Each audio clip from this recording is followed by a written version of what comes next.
Good morning. Today I'm going to show you how to use your essential oils to make your garbage can smell better. Because mine smells like something died in it. And there's Darcy. Again. Anyways, sorry.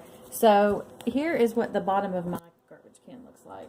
It's got little holes in it, and then it's got a liner, a plastic liner that goes inside of this.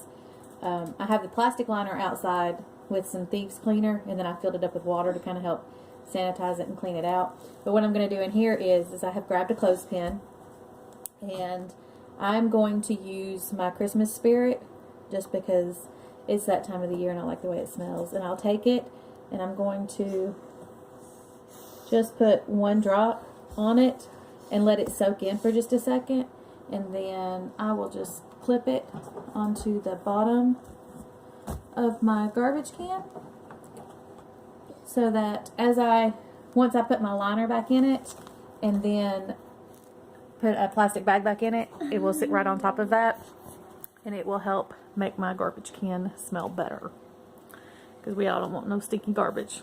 So that was your little hacker tip for the day. Check it out later. Peace. Bye.